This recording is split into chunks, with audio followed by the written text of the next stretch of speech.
So, marginal productivity theory. Initial ideas regarding marginal productivity theory was given by David Ricardo. There were so many different concepts, stray ideas. Those were developed by Jevons, Wicksteed, Marshall, etc. And then later on, what happened was David Ricardo idea was used by Jevons, Wicksteed and Marshall. അതിനുശേഷം it was J.B. Clark who developed a concrete theory regarding marginal productivity, and that was in his book Distribution of Wealth, published in the year 1899. So the initial idea was given by David Ricardo. Theory of rent ഒക്കെ David റിക്കാർഡോയുടെ contribution ആണ്. Then Jevons, Wicksteed, Marshall, etc. also had their own ideas regarding marginal productivity. All these concepts were given a full expression, full detailed presentation. It was made into a theory by whom? By J.B. Clark. So it was J.B. Clark who tried to give an explanation or a clear picture regarding marginal productivity theory. So now we understood how the idea came and what is the reason behind marginal productivity theory. So what we are trying to understand in marginal productivity theory is that we know a lot regarding the factors of production. What are the factors of production? Land, labor, capital, entrepreneur and organization. So how they are rewarded? Rent for land, profit for the entrepreneur, interest for the savings, wages for the labor. These are all rewards. Their income, how it is gained, how they are rewarded. So the distribution of the income of a society is controlled by the natural law. And if it is worked out without friction, every agent of production will get the amount of wealth which that agent creates. So if there is no hindrance, മറ്റു പ്രശ്നങ്ങളൊന്നുമില്ലെങ്കിൽ what happens? അവർ create ചെയ്യുന്ന amount of production അനുസരിച്ചിട്ടുള്ള ഒരു wealth കിട്ടാനായിട്ടുള്ള ഒരു സാധ്യതയുണ്ട്. ഇതിൻ്റെ പിന്നിൽ പ്രവർത്തിക്കുന്ന കൺസെപ്റ്റാണ് marginal productivity. Marginal means additional. അപ്പോൾ it is the increment of output caused by employing an additional unit of factor with a fixed expenditure on other factors. For example, labour ഫോഴ്സിനെ അഡീഷണൽ ആയിട്ട് പ്രൊഡക്ഷൻ പ്രോസസ്സിലേക്ക് ഇൻപുട്ടായി കൊണ്ടുവന്നു. It is the variable factor we know. അപ്പോൾ അങ്ങനെ labour ഫോഴ്സിനെ കൊണ്ടുവന്ന് കഴിയുമ്പോൾ labour മൂലം എത്ര മാത്രം ഈ അഡീഷണൽ ലേബർ ഫോഴ്സിനെ കൊണ്ടുവന്നത് കൊണ്ട് അഡീഷണലായിട്ട് എത്ര ഔട്ട്പുട്ടാണ് കൂടിയിട്ടുള്ളത്. ഫോർ എക്സാമ്പിൾ 100 ലേബർ ഫോഴ്സ് ഉണ്ടായിരുന്നു, 10 ലേബർ ഫോഴ്സിനെ കൂടെ അഡീഷണൽ ആയിട്ട് കൊണ്ടുവന്നു. അതുകൊണ്ട് അഡീഷണൽ പ്രൊഡക്ടിവിറ്റി എങ്ങനെ ഇൻക്രീസ് ചെയ്തു എന്നുള്ളത് നമ്മൾ നോക്കും. എത്ര മാത്രം ഇൻക്രീസ് ചെയ്തു. And that is the marginal productivity. Therefore, marginal productivity is equal to the marginal physical productivity multiplied by its price. നമുക്ക് ഔട്ട്പുട്ട് ടേംസിൽ കണ്ടുപിടിച്ചാൽ പോരാ. We have to find out the amount, what is the value. കാരണം ഇക്കണോമിക്സിൽ everything is brought under the measuring rod of money. അപ്പോൾ ആ term എന്താണെന്നുള്ളത് നമുക്ക് കണ്ടുപിടിക്കണം. For that we will be multiply the marginal physical productivity. നമ്മളത് already marginal physical productivity എന്താണെന്ന് പഠിച്ചിട്ടുണ്ട് അല്ലേ? അഡീഷണൽ ഫിസിക്കൽ പ്രൊഡക്റ്റ് അല്ലെങ്കിൽ additional output brought in by the employment of a new variable factor അല്ലെങ്കിൽ ഒരു ന്യൂ ഫാക്ടർ. അപ്പോൾ അത് കൊണ്ടുവന്നിട്ടുള്ളത് കൊണ്ട് അതുമൂലം നമുക്ക് ലഭിച്ചിട്ടുള്ള ഔട്ട്പുട്ട് എത്രയാണെന്നുള്ളത് അതിൻ്റെ പ്രൈസ് കൊണ്ട് നമ്മൾ മൾട്ടിപ്ലൈ ചെയ്യും. For example, there are say 50 labour force. അവർ 100 യൂണിറ്റ്സ് ഒരു ദിവസം പ്രൊഡ്യൂസ് ചെയ്യുന്നുണ്ട്. അപ്പോൾ ആ ഔട്ട്പുട്ട് ഇൻറ്റു ഇറ്റ്സ് പ്രൈസ്, അത് നമുക്ക് അതിൻ്റെ മാർജിനൽ ഫിസിക്കൽ പ്രൊഡക്ടിവിറ്റി ആയിട്ട് നോക്കാൻ പറ്റും. ഇപ്പോൾ പുതിയ ഒരു ലേബർ ഫോഴ്സിനെ കൂടെ കൊണ്ടുവന്നു, 101 യൂണിറ്റ് ഓഫ് ഔട്ട്പുട്ട് ഉണ്ട്. സോ 1 ഇൻറ്റു 2, അതിൻ്റെ പ്രൈസ് എത്രയാണോ ആ പ്രൈസ് കൊണ്ട് മൾട്ടിപ്ലൈ ചെയ്യുമ്പോൾ നമുക്ക് ഫൈൻഡ് ഔട്ട് ചെയ്യാൻ പറ്റും വാട്ട് ഈസ് ഹിസ് കോൺട്രിബ്യൂഷൻ. അപ്പോൾ ഇങ്ങനെ മാർജിനൽ ഫിസിക്കൽ പ്രൊഡക്ടിവിറ്റി എത്രയാണെന്ന് നമുക്ക് ഫൈൻഡ് ഔട്ട് ചെയ്യാൻ പറ്റും. Then the same principle is applied in the case of other factors of production also in order to find out the marginal physical productivity. അപ്പോൾ നമ്മളിത് മനസ്സിലാക്കേണ്ടത് marginal means additional. അപ്പോൾ additional output എത്ര മാത്രമാണ് produce ചെയ്യപ്പെട്ടത്, and what happens in an economy as A result of this. അപ്പോൾ നമ്മൾ for example ഒരു യൂണിറ്റ് ഓഫ് ലേബർ പ്രൊഡ്യൂസ് ചെയ്തു, ആ കൂടെ ഒരു അഡീഷണൽ ലേബർ ഫോഴ്സിനെ കൂടെ യൂസ് ചെയ്തു, എത്രമാത്രം ഔട്ട്പുട്ടിൽ ഇൻക്രീസ് ഉണ്ടായി എന്ന് കണ്ടുപിടിക്കുക എന്നുള്ളതാണ് നമ്മളുടെ ജോലി. അതാണ് നമ്മൾ ഫൈൻഡ് ഔട്ട് ചെയ്യുന്നത്. So that is the increment in the output. So marginal means additional. Marginal physical productivity shows the increase in the increment of the output as a result of employing an additional unit of factors of production.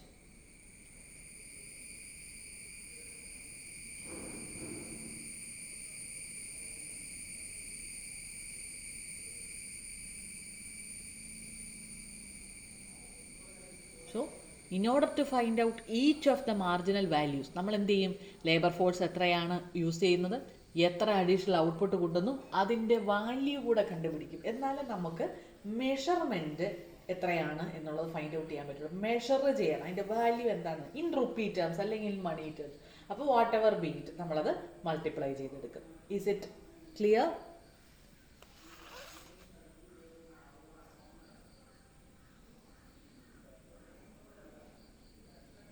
Okay then.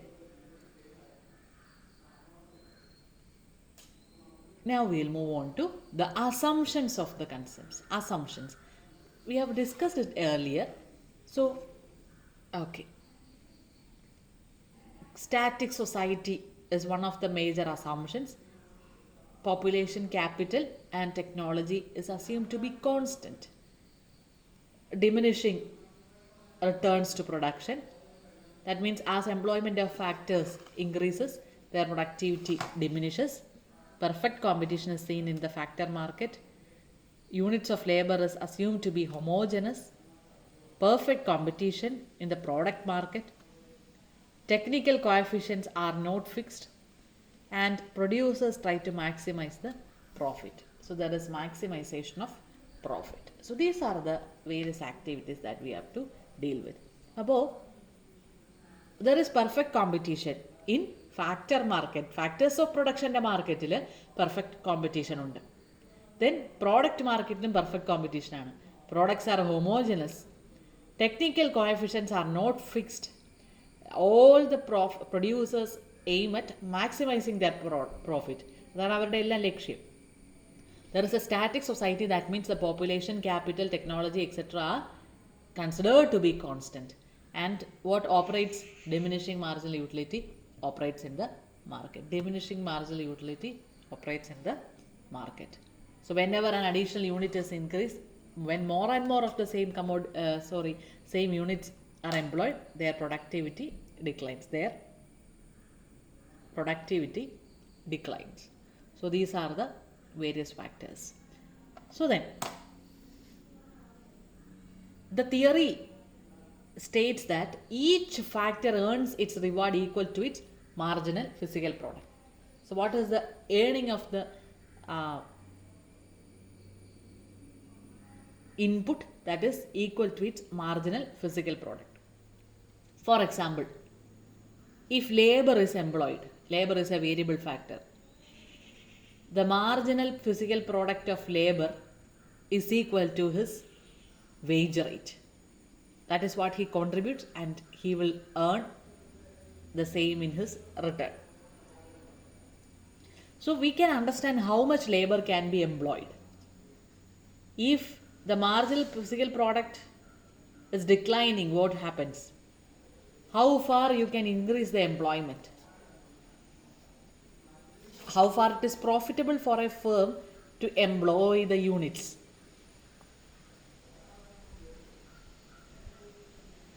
So the theory says that the conditions for profit maximizing employment of inputs when the firm employs many variable inputs. So the profit maximizing employment can be extended to any number of factors. For example, if there are three factors, there will be three prices. So the profit maximizing employment will be three different, it is having three different aspects. For example, marginal productivity of factor A, marginal productivity of factor B and C, and which will be equal to their prices. Profit is maximized when marginal product of each of the factor is equal to its price. That is, marginal product of input A, which should be equal to its price. Then if their ratios are 1, then they will be reaching their equilibrium condition. That means the profit maximization of employment of various factors can be analyzed when the price of the factor and its marginal productivity are equal. MP of input A is equal to the price of the the input A, or the whatever factor that is used. You can use any number of factors. So that is the case of employment of labor also. So for employing labor, what do we look? We want to understand the kind of productivity, how far it can contribute, what will be the contribution, etc. So all these factors are taken care of. Now, to understand the employment of labor, we are going to use a diagram. We need a diagram to explain the employment of labor. So we shall now move on to the diagram. So this is it. Then here we mark the marginal productivity of labor, the units of labor that is employed. Now the downward sloping curve will give us marginal productivity. So the marginal productivity is shown in the downward sloping curve. Now for example, this is the wage W and L is the amount of labor. Now the employment of labor we have noticed marked along the x-axis, marginal productivity along the y-axis. The marginal productivity of labor curve is of course downward sloping. That means there is diminishing productivity of labor. And what is the profitable employment of labor? That is up to L1. Up to L1 there is profitable employment of labor with a wage rate W. So up to the wage rate OW, that is by using OL1 amount of labor force, it is profitable for a firm to employ because it will be maximizing the marginal product of the factor and its price. So the reward for labor for being into the process of production is given by the wages. The wage is his reward. So the marginal productivity theory clearly gives us an answer. What answer? One of the central problems in the economy, for whom the production is done. So it is concerned with who gets how much. What is the productivity of labor? What is his reward? What is his payment? So each factor gets reward equal to its value of the marginal physical product. So whatever marginal physical product be, the reward will be its value. So it is a normative principle of justice, for distributive justice exactly. It is a normative principle regarding distribution and also tries to give a fair division because it says the value should be based on the marginal productivity. So which means the skilled labor can earn more than the unskilled labor because the productivity of skilled labor will be somewhat high. So in such a condition we can say that the skilled labor force can earn more than what is earned by the unskilled labor. So the employer of a firm earns profit if the marginal productivity of a factor of production is higher than its price. If the wages given to the labor is less than the physical output produced by the labor force, definitely that is profitable for the employer. For example, physical productivity of labor is assumed to be 80. He is given a wage of 50. That means the wage rate is comparatively less than his productivity. So that is, the prices is different and profitability will be given to the firm. But if the marginal physical productivity is less than the wage rate, it is a loss. So we can find out which is the optimum amount of productivity. എത്രയാണ് കൃത്യമായ position നമുക്ക് കണ്ടുപിടിക്കാൻ പറ്റും അല്ലേ? Whenever there is a profit for the firm, that is, if the payment given to the labor force is less than the marginal productivity, the firms will try to employ more and more, eyeing on the profit. But then, when labor force is employed more and more, it results in a kind of loss. Why? The marginal productivity reduces as more and more of the labor force is employed. So this is what happens in the marginal productivity theory as explained by the marginal productivity theory. So the theory is not free of criticism. Critics say that the theory is based on unrealistic assumptions. So the theory cannot be considered as a theory of factor pricing. It should consider aspects such as supply and demand conditions. It is not taken care of. Then the factors of production are complementary.